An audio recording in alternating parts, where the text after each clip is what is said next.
região mais ou menos erma. Então, certa vez eu encontrei ali, por sobre a minha cama, uma caranguejeira. Daí eu peguei um saco, organizei para que essa invasora, né, entrasse no saco, amarrei esse saco e carreguei essa criatura até um parque, uma reserva florestal. Daí soltei essa louca lá. Aí chegou um cara e perguntou pra mim assim: Carlos, por que você não tá com fogo nela? Eu disse: rapaz, porque não é um bandido, né? Eu não tratei por qual razão eu trataria um bicho, né, que chega involuntariamente dentro do espaço do meu domicílio como eu trato um bandido. Se dissesse que era um sujeito, um menino que entrou na minha casa para invadir, tudo bem, eu podia explodir o crânio dele, tacar fogo no corpo, etc. Conjecturar isso, né? Esse empreendimento, esse espaço em que eu moro, eu diria um condomínio de proporções chinesas,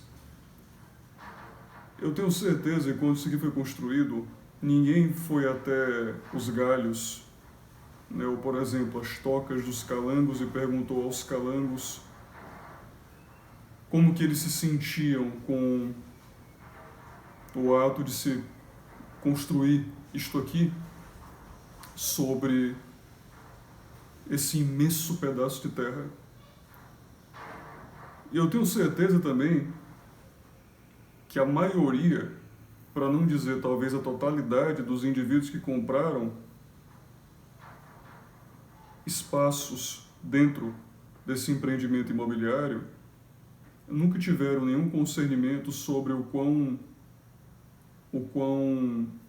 cordiais foram os construtores com os animais que saíram desse espaço, né? Foram retirados desse espaço. Dito isso, é óbvio que existe uma diferença entre comer carne humana e comer carne de boi, né? E comer carne de boi. Por qual razão eu reflito aqui a primeira analogia que eu mencionei da aranha, não é? Porque existe uma diferença de tratamento, claramente. Existe uma diferença de tratamento. Não tem sentido. Existe uma aplicação do conceito de justiça, ou seja, do mérito devido ao trato, ao reconhecimento que é dado com quem se lida. Você não trata todo animal como se fosse um humano. Com certeza, se houvesse famílias morando nesse mesmo espaço aqui, elas não teriam experimentado o juízo que se faz sobre a analogia dos calangos.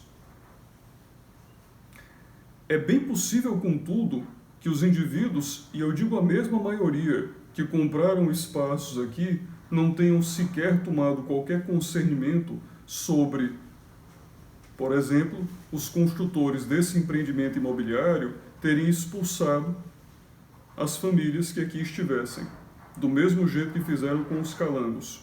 Vamos imaginar, não é? Uma aproximação. Só que você percebe que isso são avaliações morais diferentes. Isso é natural, porque você não trata, isso é explícito, né? Porque você não trata todo animal como se fosse um humano. Do mesmo jeito que você considera injusto ou imoral tratar um humano como se fosse um animal qualquer, certo? Essas duas coisas procedem. Ambas incorrem em desreconhecimento de mérito devido. Agora, eu tenho a impressão, não sei qual é a avaliação de vocês, mas eu tenho a impressão que o que reúne mais força argumentativa quando se lida com o tema do veganismo é isso. são as ramificações éticas, são os aspectos morais. Eu vejo assim um esquema argumentativo, já vi alguns esquemas argumentativos que falam do vegano vivendo mais tempo, certo? Do vegano vivendo mais tempo. Mas esses argumentos por vida longa são totalmente secundários à excelência na vida, ok? Você não avalia a excelência na vida por longevidade em si, certo? Isso é desconexo. Não existe conexão necessária aí. Não necessariamente a vida longeva é a vida merituosa, certo? Uma coisa não envolve vínculo imediato com a outra. Depois eu vejo questões de saúde do tipo, que na verdade são a mesma coisa, certo? São a mesma coisa, porque você diz, quem come carne vermelha, fez-se estatisticamente uma avaliação de que quem come carne vermelha tem maior chance de desenvolver diabetes com certa faixa etária e tudo mais, etc. Mas isso ignora completamente a experiência de vida que o sujeito tem com essa carne vermelha. Isso é preguiça intelectual, certo? Não dá para fazer essa aproximação, não dá para não fazer essa aproximação e tomar o argumento como se ela fosse feita. Isso aqui é um equívoco. Está errado. Então você se pergunta, qual que é o lastro? Você procura, né? O avaliador argumentativo procura qual que é o cerne, qual que é o setor mais sólido de argumentação, qual que seria o espaço mais difícil de conflitar quando você lida com as apresentações do que se diz, né? Do que se atribui ser veganismo. Me parece que o núcleo retórico envolve isto. O conceito envolve um ambiente ético, o conceito de justiça, uma noção caritária. Eu li materiais que dizem, mas os porcos são mais inteligentes do que crianças de 3 anos, ovelhas são capazes de resolver puzzles, né, problemas, desenvolver labirintos, reconhecem faces de maneira esmerada, vacas desenvolvem relações sociais, esse tipo de... O que está por trás disso, né? O que está por trás disso? Ele quer dar... O cara que usa esse tipo de argumento, ele organiza, ele observa aquele primeiro movimento, né? Carne humana, comer carne humana é diferente de comer carne de boi. Daí o cara observa que você fez essa lúcida distância entre comer carne de boi e comer carne humana. Mas aí ele diz, por que que você rejeita isso? Por que que você rejeita isso? Qual é a transcendência do argumento que ele utiliza? Ele está observando, projetando, né? Ele está imaginando, projetando que você faz essa oposição por racionalidade. Por racionalidade. Então você diz, ele imagina assim, né? Esse cara que contesta comer carne humana, mas come carne de boi, ele alicerça a diferenciação na racionalidade. Então ele diz, comer carne de um animal racional é errado. Comer carne de um animal irracional é válido. Daí qual é o caminho dele argumentativo, né? Ele tenta contestar a irracionalidade, a estupidez, né? Poder-se descrever assim, a ausência sequer de condição de sapiência. Pronto. Ao boi, à vaca no caso, né? Que eu me lembro aqui do exemplo da vaca, do porco, da ovelha. Então ele tenta contestar, ele tenta atribuir racionalidade, características humanas, ele faz uma espécie de uma sinestesia dentro do conceito desses animais, para que você os reconheça, para que você ele tenta humanizá-los, certo? Para que você os humanize, ele tenta humanizá-los. E assim, os humanizando, você seja demovido do comportamento de comê-los, do mesmo jeito que você seria demovido do comportamento de comer um outro humano. Você não se alimentaria de um outro humano. Isso aqui tudo é feito sobre o pretexto de que as plantas, né, sobre a licença, né, de que as plantas atenderiam perfeitamente a todas as demandas que são suplantadas pelos animais, que são supridas pelos animais, e, portanto, seria desnecessário, é apenas uma questão de paladar,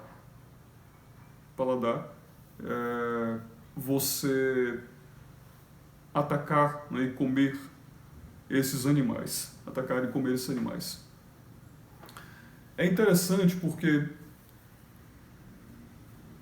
primeiro, quando você contrata o serviço, esse tema é riquíssimo, como outros temas do cotidiano, esses temas que envolvem animais costumam trazer reflexões morais, filosóficas profundas. Quando você contrata um caçador, e quando você contrata uma granja é um caçador, certo? É como se fosse um consórcio de caçadores. Porque ele vai entregar a carne para você. Você não tem que sair para caçar aquela carne. Você não tem que montar uma granja você mesmo para obter o seu frango. Por exemplo, você tem um caçador que te provê isso. Tem um caçador que te provê isso.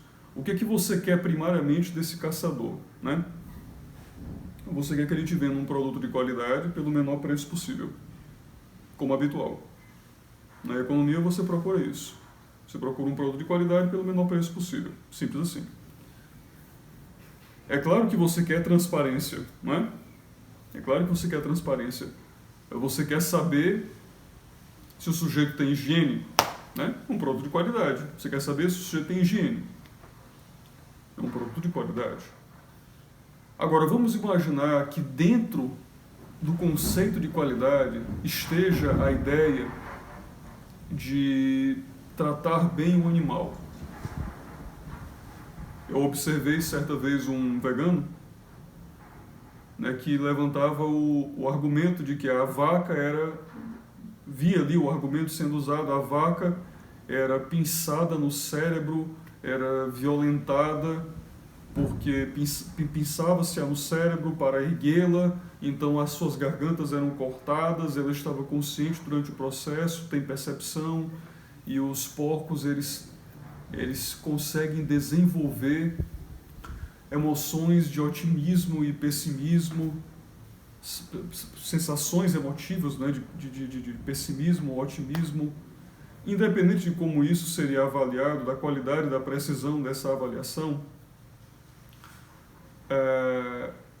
Assassinato, né, morte é morte.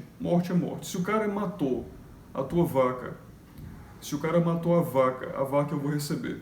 Se o cara matou a vaca de maneira eficiente,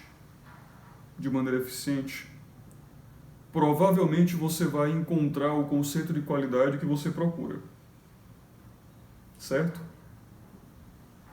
Então, se eu vou criticar a maneira como um caçador mata a presa para trazer a presa até a minha casa, se eu vou criticar esse caçador, porque eu estou questionando quando eu faço a parte da qualidade, certo? Porque eu quero duas coisas: um produto qualificado e de baixo custo, ok?